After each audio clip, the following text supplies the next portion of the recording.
An emotion is like a wave in the ocean. You cannot stop it from coming, but you can choose whether or not to let it knock you over. Most of us spend our lives being tossed around in the surf, believing we are the storm. A wave of anger rises, and we become anger. A current of anxiety pulls, and we become anxiety. We are so completely merged with these inner forces that we forget there is a vast, calm depth beneath the turbulent surface. But what if I told you that you are not the wave? You are the entire ocean. This profound shift in perspective is the heart of Zen and Buddhist wisdom. It is the key to no longer being hijacked by your own emotions. Today, we are not going to learn how to fight the waves. We are going to learn how to remember our own depth.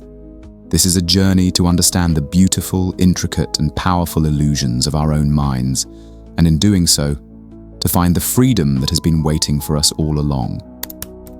Part 1. Understanding the waves. The evolutionary mirage of emotion. Before we can see ourselves as the ocean, we must first understand the nature of the waves. Why are our emotions so powerful, so convincing? Let's look at a simple, modern experience. Imagine you're eagerly awaiting a package, something you've wanted for months. You track it online. You see it's out for delivery. Your brain floods with dopamine, the pleasure chemical. The anticipation feels incredible. Then, the package arrives. You open it. It's nice. But the joy you feel is strangely less intense than the joy you felt waiting for it. Evolutionary psychology offers a fascinating answer. Our brains are not designed for our lasting happiness.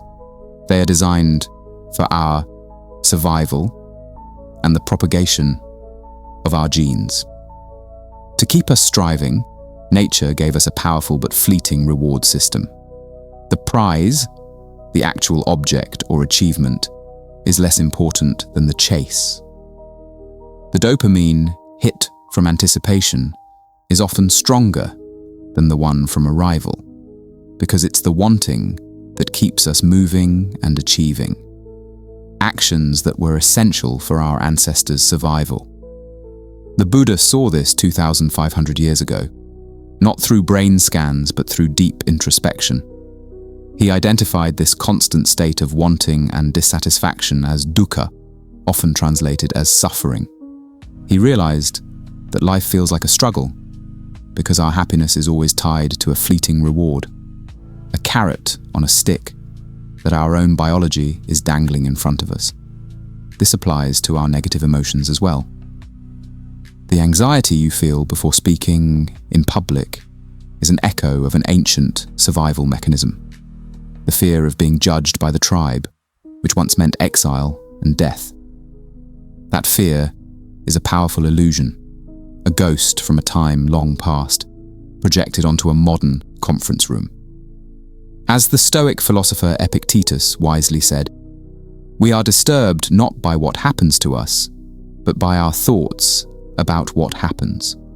Our emotions, our waves, are not a direct reflection of reality. They are an evolutionary interpretation of it, a mirage created by our ancient brain. Part 2. Becoming the ocean. The path of mindfulness. So, if our emotions are powerful illusions, how do we break free? Trying to fight a wave with your fists is exhausting and futile. The Buddhist tradition offers a radically different approach. Not fighting, but observing. This is the practice of mindfulness. Mindfulness is the art of paying attention, on purpose, in the present moment, without judgment.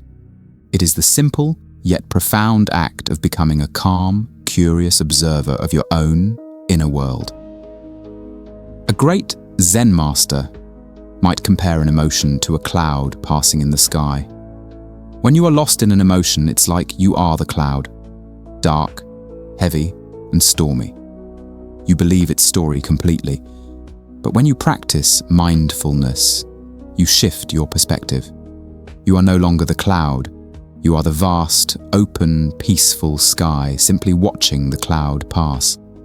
The cloud is still there, but it no longer defines your entire existence. It comes and it goes. You are the sky.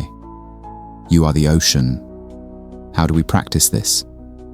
It begins with the breath. Find a quiet place. Sit comfortably, and simply bring your attention to the physical sensation of your breath.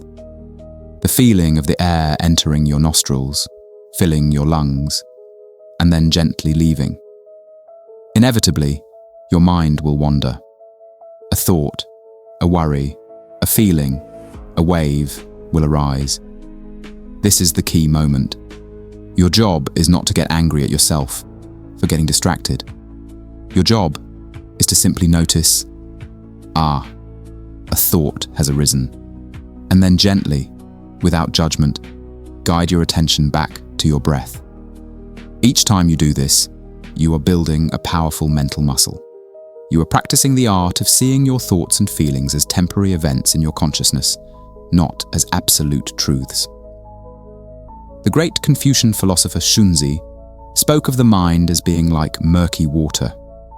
If you thrash about trying to clear it, you only stir up more mud. But if you let it be still, the sediment will naturally settle, and clarity will emerge on its own. Mindfulness is the practice of letting your mind be still. In that stillness, you realize you are not the emotion. You are the space in which the emotion is happening. Part 3. The profound insight. The freedom of emptiness. As you practice mindfulness, you begin to experience moments of deep peace. But this practice leads to an even more profound and liberating insight, a core concept in Buddhism, emptiness, or shunyata. Now, in the West, the word emptiness sounds negative, like a void, a lack, something to be feared. But in Zen and Buddhist thought, emptiness is the ultimate freedom. It doesn't mean that nothing exists. It means that things do not possess a fixed, independent, essential nature. Their meaning is not inherent in them. It's projected onto them by our minds. Let me share a story. A Zen student was deeply troubled by the concept of emptiness. His master took a beautiful, ornate teacup and said, "Look at this cup. What is its most essential quality?" The student talked about the fine porcelain, the delicate painting. The master shook his head. He then poured tea into the cup and said, "The cup is defined by its beautiful form, but its purpose, its very usefulness, comes from the emptiness inside it. Without that emptiness, it is just a useless piece of clay." This is the insight. The world is like that teacup. We see the form of things, a difficult colleague, a traffic jam, a rainy day, and our minds automatically project a story, a layer of meaning onto it. That colleague is trying to undermine me. This traffic is ruining my day. This rain is depressing. This layer of meaning is what the Buddhists call form, or color, rupa. The practice of mindfulness allows us to see the emptiness. The reality of the situation before our story is projected onto it. The colleague is just a person speaking words. The traffic is just a collection of cars. The rain is just water falling from the sky.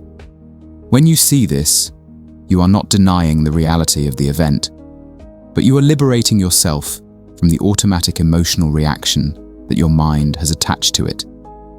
The form is what causes the suffering. The emptiness is where you find your freedom. As the Heart Sutra famously states, form is emptiness. Emptiness is form. The story we project and the underlying reality are inseparable, but with wisdom, we can learn to distinguish between the two. We can experience the world as it is, without the heavy layer of our own emotionally charged interpretations. Becoming the sky. The journey of mastering our emotions, as taught by the great Zen and Buddhist masters, is not a battle to be won. It is not about eradicating anger, anxiety, or sadness. It is a gentle process of expanding our awareness. It is the shift from believing you are the storm cloud to realizing you are the vast, open, and peaceful sky that holds the cloud. It is the shift from believing you are the turbulent wave to remembering you are the deep, serene, and all-encompassing ocean. The storms will still come, the waves will still rise, but they will no longer define you. They will simply be experiences passing through the vast, peaceful space of your awareness. This is the freedom that these ancient traditions offer us. Not the promise of a life without problems, but the possibility of a life where we are no longer a prisoner to our reactions to those problems. It is the ability to meet every moment with clarity, wisdom, and a profound sense of inner peace. The power is not in controlling the weather of your life. The power is in realizing that you are, and always have been, the sky.